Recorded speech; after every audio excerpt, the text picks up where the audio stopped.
Today I bring you a long, emotional World War I story about a young soldier, a promise, and a letter that survived the war when many men didn't. This is a 20 to 25 minute journey back in time. This is the lone letter.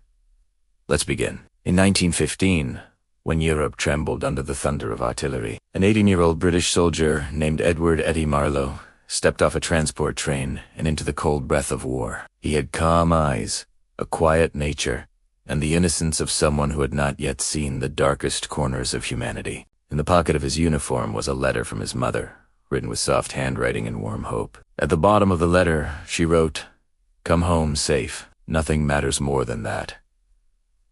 Eddie folded it carefully, placed it near his heart, and joined the 7th Battalion of the Northumberland. The trenches of Belgium hit him like a punch. The smell of rotten mud, the sound of distant shelling, the sight of rats fat from feeding on the fallen. This was not the glorious adventure recruiters had promised. Most fresh recruits struggled to accept reality. Eddie learned quickly to keep his head low, breathe slowly, and never trust silence. Among the older soldiers, one man stood out, a cheerful 27-year-old father named Samuel "Sam" Carter. Sam laughed at everything.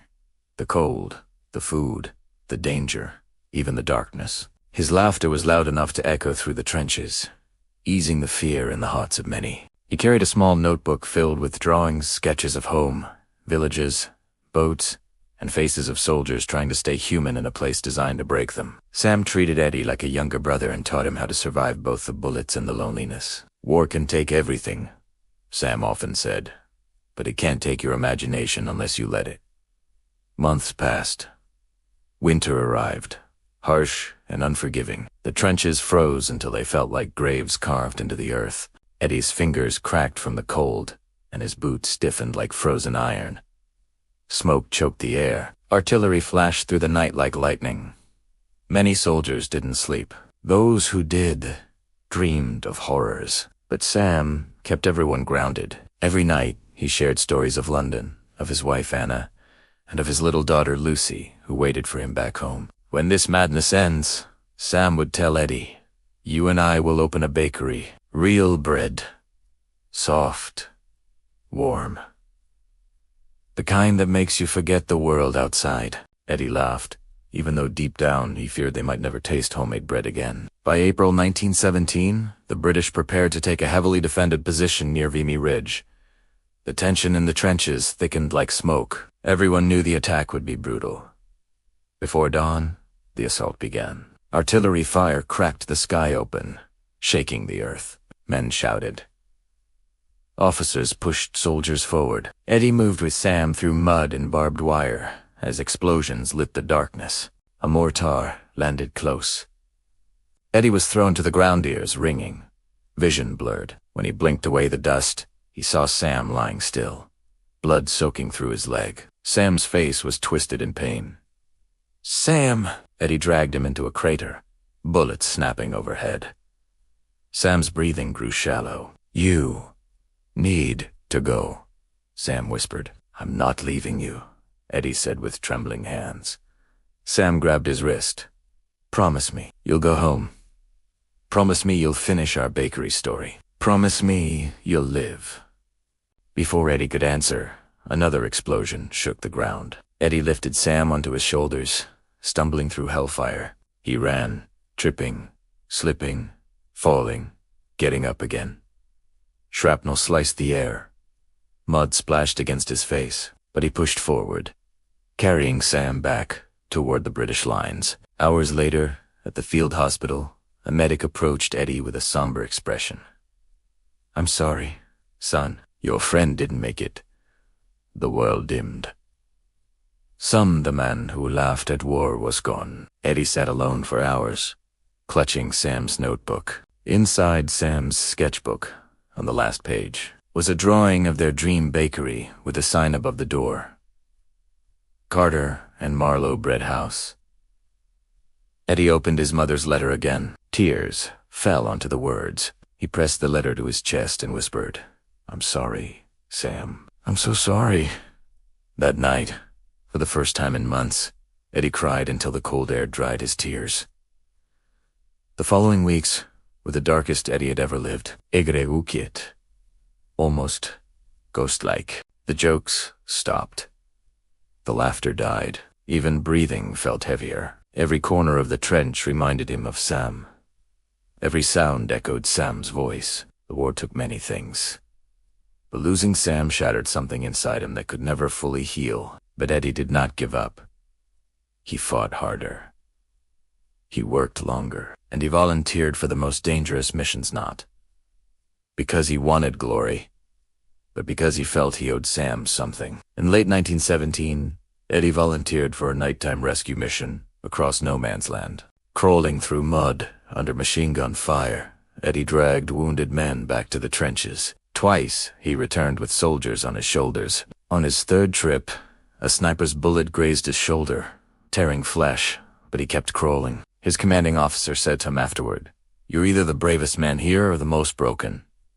Eddie said nothing. He simply touched the letter in his pocket and Sam's notebook inside his jacket. By 1918, whispers spread that the war might end soon. But hope was a fragile thing. On a cold morning, Eddie's battalion was ordered to advance. Smoke covered everything. Machine guns, Spitfire. Men fell left and right. Eddie pushed forward with the rest, heart pounding, mud splashing under his boots. And then it happened, a deafening explosion, a wave of heat, and Eddie's world spun. He hit the ground hard, unable to feel his legs. Voices echoed faintly. "Medic." "Another one here." Eddie reached inside his jacket with trembling fingers and pulled out his mother's letter, its edges worn and stained. He whispered, "I tried. I really tried." And then darkness swallowed him. Weeks later, Eddie woke in a hospital by the English coast. His leg was heavily bandaged. A nurse told him gently, "You're safe now. You're home."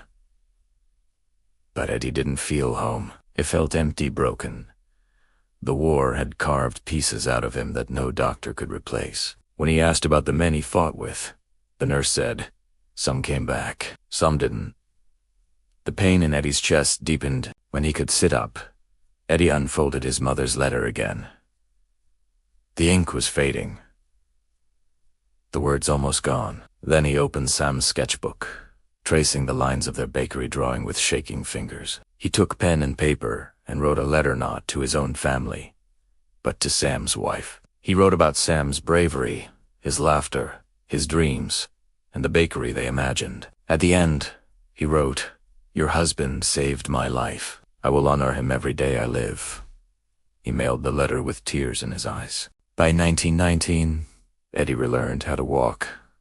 Painfully, slowly, but enough. He returned home to his mother's arms, but he was not the same boy who had left. Nightmares haunted him. Loud sounds made him flinch, but he held on. Years passed. Eddie saved money, worked hard, and finally, he opened a small bakery in his hometown. Above the door, he placed a wooden sign, "Marlowe and Carter Bakery." Inside, on the front wall, he framed Sam's sketch of the dream of their bakery. People came for bread, but Eddie baked for memory, for Sam, for the men who didn't return. Every night, before locking the shop, Eddie touched the framed drawing and whispered, "We made it, Sam. We made it."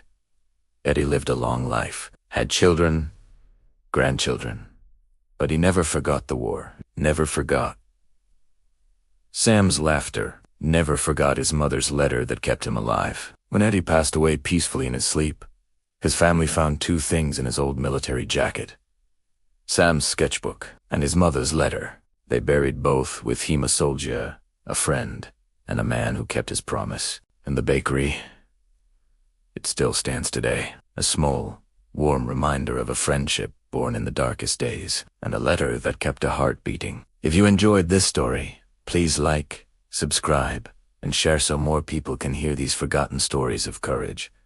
Tell me which World War I story you want next. See you in the next episode.